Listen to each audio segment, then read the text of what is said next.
Dr. Caldwell, I've seen a couple of your videos in the past, and one of them I thought was interesting that you said every cancer can be cured in 2 to 6 weeks.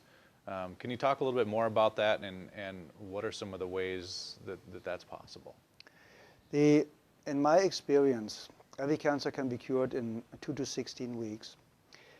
Some cancers can be cured in minutes because every doctor in the world that's in office for 20 years or longer knows cases of spontaneous healing. There's even a book out called Spontaneous Healing by a guy I really don't like, and just stating that there are cases of spontaneous healing. That means if it's possible, we just have to find a way to access this. That's number one. So we all know about these. It also happened very often when people go to Lourdes or to these religious places, and it's not really the place that cures them, it's the expectation and the way to that place that cures them.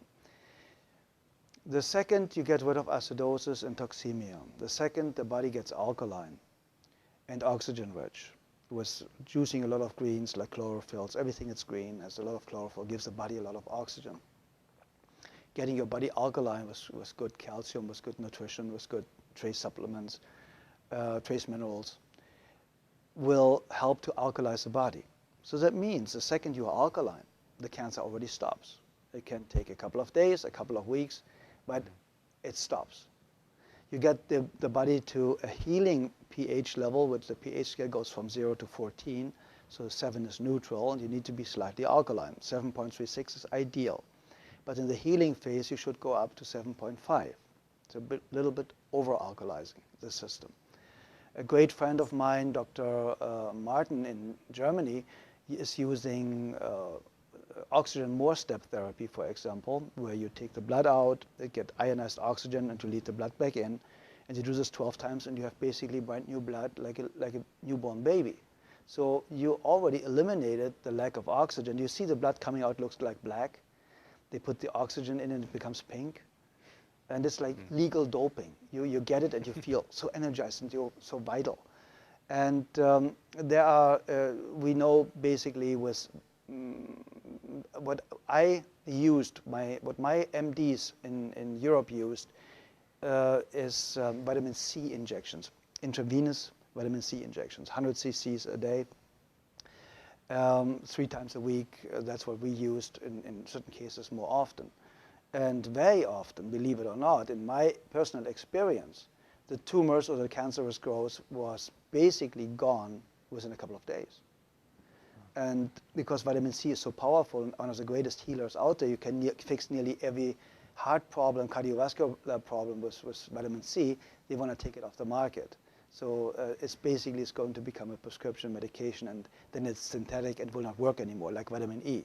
Vitamin E basically helps you to cure very easy and fast blood pressure problems in any way, shape, or form.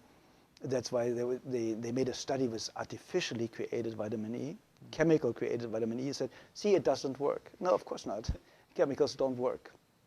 Nature works. If nature creates a problem, nature creates a solution. Very simple and easy. If it didn't exist 100 years ago, you don't need it today. It's very, very simple. And when you want to help somebody to educate themselves, to eliminate his or her own cancer really, really fast, I would basically start instantly with a vegan diet or with a raw food diet.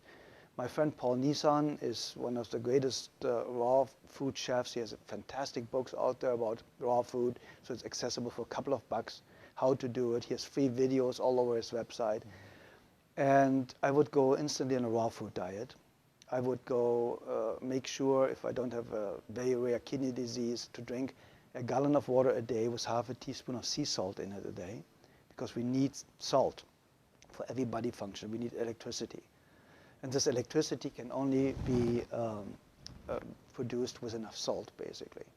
So if you have a lack of salt, you have a blood pressure problem. See, and we're not supposed to have salt, though, too, especially if we have high blood pressure. That's what we're told. Okay, it's the opposite.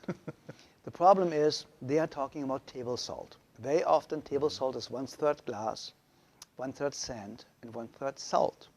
So the glass or the sand is scratching the arteries, and they start to bleed. So now cholesterol goes there to stop it from, make you survive, to stop it from bleeding, so that you don't bleed to death internally.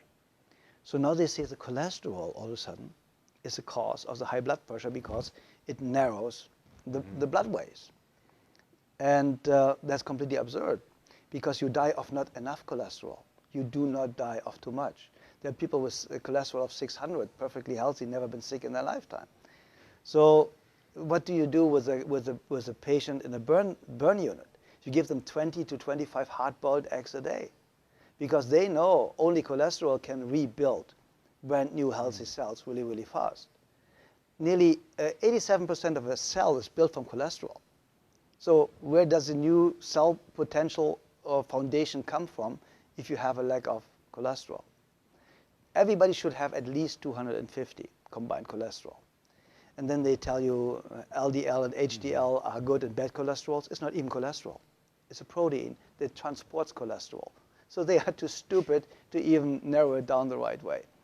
So if you look at the facts and if you look what they know and what they don't know, you know that Dr. Gary Null stated it, and a lot of other people.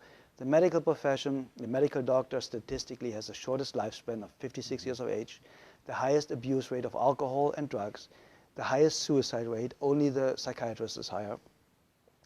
And so you go to somebody that has the lowest lifespan, highest suicide rate, highest drug abuse rate, to ask them how to have a healthy, happy, long life. Yeah. I think we should rethink our way of thinking.